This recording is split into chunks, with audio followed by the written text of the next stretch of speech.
Balik lagi ke konten favorit kalian, yaitu konten Q&A, di mana kali ini gue bakal bahas semua pertanyaan kalian seputar e-commerce, mulai dari Shopee, TikTok Shop, Tokopedia, dan lain sebagainya. Jadi tanpa berlama-lama lagi, yuk cus masuk ke pertanyaan pertama. Pertama, dari Vinsmoke Channel.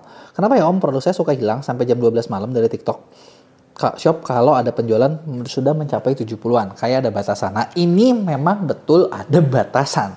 Jadi ada yang namanya OVL, Order Value Limitation. Ini biasanya buat toko baru.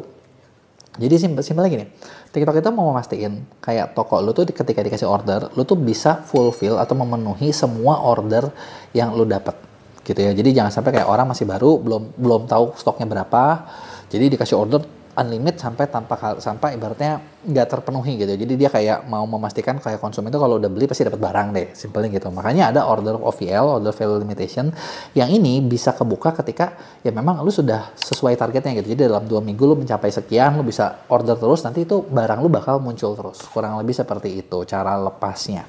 Ya. Kemudian berikutnya dari Susan. Pertanyaannya mau didampingi. Oke, buat kalau lo mau kerja sama bareng sama kita di Ordal buat ikutan program pendampingan, lo bisa klik di link deskripsi gua, itu ada. Lo bisa chat sama tim gua, di situ ada linknya gitu ya, bisa buat ngobrol. Mau didampingi seperti apa? Sebenarnya konsep Ordal itu sekarang kita bikin 2 macam. Yang pertama adalah Ordal buat consultation 30-40 menit, jadi mungkin lebih kayak trialnya yang kita bakal kasih gitu ya.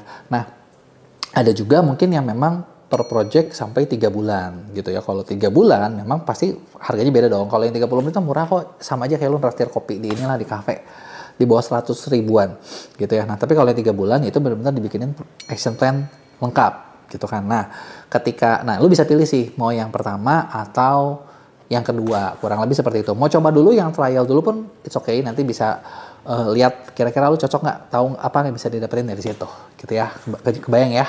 Kemudian berikutnya dari Aqua Akbar. Saya ada brand skincare, akan baru launch berupa serum, tapi untuk modal untuk iklan marketing awal agak terbatas, hanya 35 juta. Bisa nggak ya kok jalan bisnis lewat jasa marketing dari Mia? Karena memang saya merasa untuk marketing saya nggak akan bisa handle sendiri. Pertama nih buat Kak Akbar, kalau lu bikin skincare, modal marketing 35 juta jujur menurut gua itu sangat sulit. Gitu ya. Sebenarnya kalau ditanya bisa nggak sih kerja sama ya bisa-bisa aja. Kita bisa arahin, kita bisa bantu jalanin dengan modal yang ada, lu dapatnya trafficnya sekian. Tapi kalau lu tanya gua kayak oke, gua mau jadi rame nih, gua mau jadi the next MS Glow gitu ya, kalau zaman dulu ya, mau jadi the next something, mau jadi the next ini bisnis yang kamu pilih itu bisnis yang cukup red ocean, dimana mungkin kalau misalnya memang buat bener-bener rame itu mungkin butuh modal 1 miliar buat marketing budgetnya doang. Karena yang jadi problem di bisnis skincare itu adalah kepercayaan. Nah itu jadi masalahnya, orang udah pakai, udah cocok, mereka suka nggak mau ganti-ganti, dan lu butuh budget besar untuk meyakinkan orang buat mencoba. Dan setelah itu produk lu bagus apa nggak nentuin gitu ya. Tapi kalau misalnya mau dicoba segitu bisa nggak ya, bisa-bisa aja gitu kan. Kita cobain nih, kita nanti mau di highlight apanya, kita lihat hasil trafficnya seperti apa. Kalau memang udah ada kan, nanti kan kelihatan tuh responnya seperti apa, jadi kamu juga ada gambaran ke depannya kayak gimana buat jalaninnya. Karena kalau ngomong kayak 1M tadi gue bilang saklek nggak, ya nggak saklek juga sih, itu kan kegabung sama kayak gini, kualitas produk seperti apa, ininya seperti apa gitu kan, bener nggak? Kamunya sendiri bisa mempromosikan kayak gimana gitu kan, kurang lebih seperti itu ya. Berikutnya maybe ya namanya ya. Aku seminggu ini satu orderan ini susah banget di Shopee, dulu masih dapat puluhan, itu kenapa? Sebenarnya gini, kalau dulu, sekarang satu orderan aja susah, dulu masih dapat puluhan, yang pasti mungkin ya terawangan gue adalah gue nggak tahu tokonya seperti apa, mungkin trafficnya turun apa nggak, pasti turun sih. Kedua, barang lu masih dicari apa nggak, jangan-jangan dulu barang lu dicari hot banget, sekarang udah nggak dicari, bisa jadi seperti itu. Atau sekarang gini, dulu posisinya bagus, sekarang posisinya di kerak bumi, ya susah juga kalau kayak gitu. Jadi ada beberapa yang harus dievaluasi gitu ya. Terus berikutnya, Maman Suherman. Kalau jualan TikTok hanya ngandelin iklan saja, tidak live, apakah relevan? Relevan. Sebenarnya gini, anaknya TikTok itu dia punya cukup banyak traffic source. Nggak harus nge-live, nggak masalah. Tapi yang penting jumlah kontennya itu cukup buat meyakinkan orang buat beli. Gitu kan. Jadi kalau misalnya nggak nge-live ya, jualannya konten videonya harus banyak banget gitu. Nggak usah jauh-jauh gini deh. Nggak dari toko ya, ini gue lihat salah satu kreator. Gue di Mea sekarang punya cukup banyak kreator, dimana kalau secara GMV ya sebulan itu kita itu kemarin ya GMV di kreator Mea itu bisa lebih dari 200 miliar gitu ya sebulan. Dan kita punya beberapa kreator yang uniknya nggak pernah nge-live tapi punya omset di atas 5 miliar. Gimana caranya? Videonya banyak banget. Jadi bisa nggak pakai video? Bisa, tapi harus barbar gitu. Kalau misalnya nggak mau nge-video, nggak mau konten, cuma mau upload doang, bisa nggak? Susah. Ya bisa juga sih punya affiliate yang barbar, bagi-bagi serba sama aja gitu kan. Konsepnya di situ kalau TikTok Shop. Terus Dini Saragi, kok tiba-tiba orderan saya yang tadinya udah ada 2-5 hari setelah saya dengar video ini kayaknya masalah saya di produk yang diupload berulang. Produk yang diupload berulang. Solusinya gimana ya? Soalnya produk yang saya reupload dengan variasi dan foto berbeda udah ada penjualan 1-2 terjual. Sebenarnya kalau lo punya produk-produk yang diupload berulang, ya sebenarnya gini sih, balik lagi ke bisa nyari trafficnya apa enggak. Ada yang jualan produknya beberapa di reupload, tapi kalau cuma ngandelin ngupload buat laku itu percuma. Yang penting itu adalah gimana caranya kamu datangin 1.000 orang, 10.000 orang, 100.000 orang buat lihat SKU yang kamu upload. Kuncinya di situ, gitu kan. Kalau kamu bisa datangin sampai ratusan ribu orang buat reupload ya bisa gitu loh.